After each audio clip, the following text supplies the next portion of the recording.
ایک بادشاہ نے اپنی رعایا پر ظلم کر کے بہت سارا خزانہ جمع کر لیا اور اسے شہر سے باہر ایک جنگل میں خفیہ غار میں چھپا دیا۔ غار کے دروازے کی 2 چابیاں تھیں، ایک بادشاہ کے پاس اور دوسری اس کے وزیر کے پاس تھی۔ ان 2 کے علاوہ کسی کو بھی اس غار کا پتہ نہیں تھا۔ ایک دن صبح کے وقت بادشاہ خزانہ دیکھنے کے لیے غار کی طرف گیا اور دروازہ کھول کر اندر داخل ہو گیا۔ خزانہ کمرے میں چاول اور گندم کے انبار کی طرح بکھرا ہوا تھا۔ ہیرے اور جواہرات الماریوں میں سجے ہوئے تھے۔ بادشاہ نے اس خزانے کو دیکھ کر بہت خوش ہوا، لیکن آتے وقت بادشاہ غار کا دروازہ ہی بند کرنا بھول گیا تھا۔ اس وقت وزیر کا اس غار کی طرف سے گزر ہوا۔ وزیر نے جب خزانے کا دروازہ کھلا دیکھا تو حیران رہ گیا۔ وہ سمجھا کہ غلطی سے دروازہ کھلا رہ گیا ہے۔ اسی خیال کے تحت اس نے دروازہ باہر سے بند کر دیا اور محل پہنچ کر یہ بات بھول گیا۔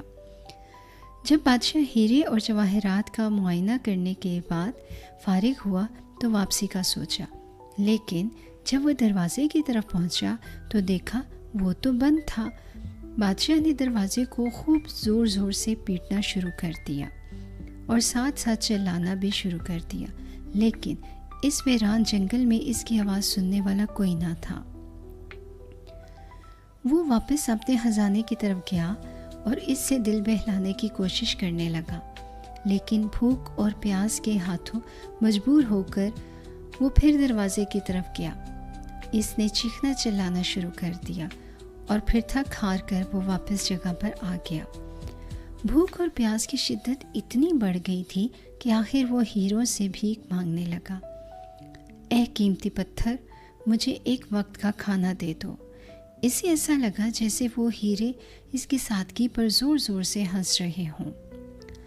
اس نے ایک ہیرا اٹھایا اور زور سے دیوار پر مارا، پھر موتیوں سے اپنی فریاد کرنے لگا، اے قیمتی موتیوں، مجھے ایک گلاس پانی دے دو۔ اسے ایسا لگا کہ موتی اور جواہرات اس پر ہنس رہے ہوں۔ بادشاہ کو بہت غصہ آیا، لیکن بھوک غصے پر غالب آ گئی۔ آخر بھوک کی شدت اتنی بڑھ گئی کہ وہ ناڈھال ہونے لگا۔ اس نے دنیا کو پیغام دینے کے لیے زمین پر کچھ لکھا۔ اس کے بعد بادشاہ کا انتقال ہو گیا۔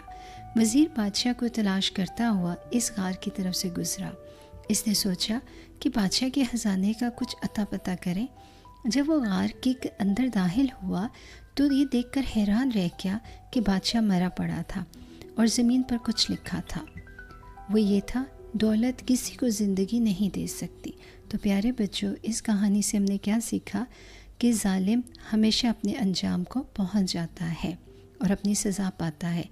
دولت زندگی نہیں دے سکتی، اصل خوشی محبت، عزت اور انسانیت میں ہے۔ اپنا خیال رکھیں، خیر سے سوئیں، خیر سے اٹھیں، شب بخیر۔